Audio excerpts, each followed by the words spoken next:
কিছু কিছু ব্যাপার আছে যেগুলোতে রোজা ভাঙে না, কিন্তু আমাদের মধ্যে ব্যাপক সংশয় তৈরি হয়, কনফিউশন তৈরি হয় যে আসলে কি রোজাটা ভাঙলো কিনা। সেগুলো কি আমরা এবার সেগুলো শুনবো। 3 নম্বর সাব পয়েন্টটা তো ক্লিয়ার যে কিছু কিছু কাজ আছে যেগুলো করলে আসলে রোজা ভাঙে না।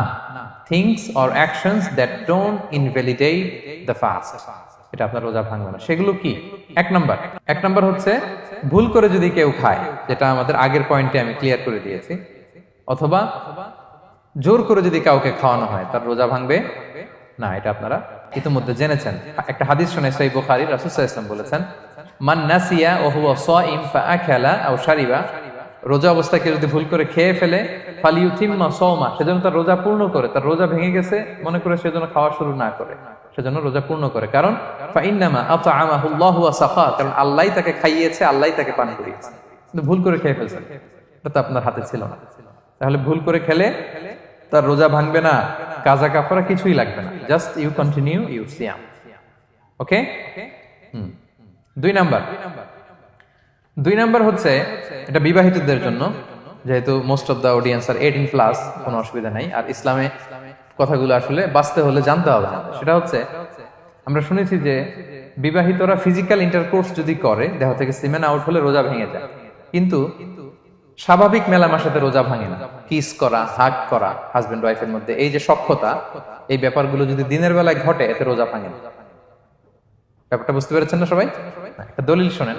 আমাদের আয়েশা রাদিয়াল্লাহু তাআলা আনহা বলেন, কানা নবী সাল্লাল্লাহু আলাইহি ওয়াসাল্লাম ইয়াকাব্বিলু ওয়া হুয়া সাইম, রমাদানের রোজা অবস্থায় তিনি আমাদেরকে কিস করতেন, ওয়া ইউবাশিরু, আমাদেরকে হাগ করতেন, ওয়া হুয়া সাইম, রোজা অবস্থায়। এতে রোজার কোনো সমস্যা হতো না, তবে এটা রিকমেন্ডেড না।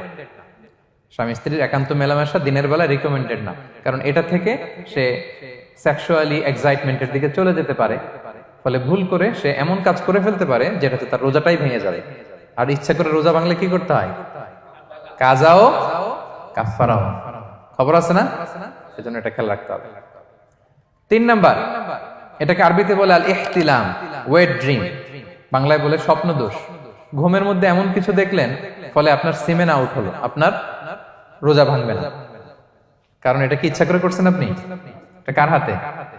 আল্লাহর হাতে। এতে রোজা ভাঙে না, শুধু আপনি ঘুম থেকে উঠে ফরজ গোসলটা করে নিলেই হবে। প্রিয় ভাইরা, মুসলিম কমিউনিটির ভাইরা, কথা কি বুঝতে পারতেছেন? আচ্ছা। 4 নাম্বার হচ্ছে ব্লাড টেস্ট। অনেকে বলে যে হুজুর ব্লাড টেস্ট করা যাবে কিনা রমাদানে? ব্লাড টেস্ট করা যাবে। ব্লাড টেস্ট করলে রোজা ভাঙে না, এটা খুবই জরুরি একটা মাসালা, প্রায় আমাদের লাগে। 1-2 সিরিঞ্জ ব্লাড নিলে ভাঙে না। তবে যদি অনেক বেশি অ্যামাউন্টের ব্লাড নেয়, এতে যদি আপনি ক্লান্ত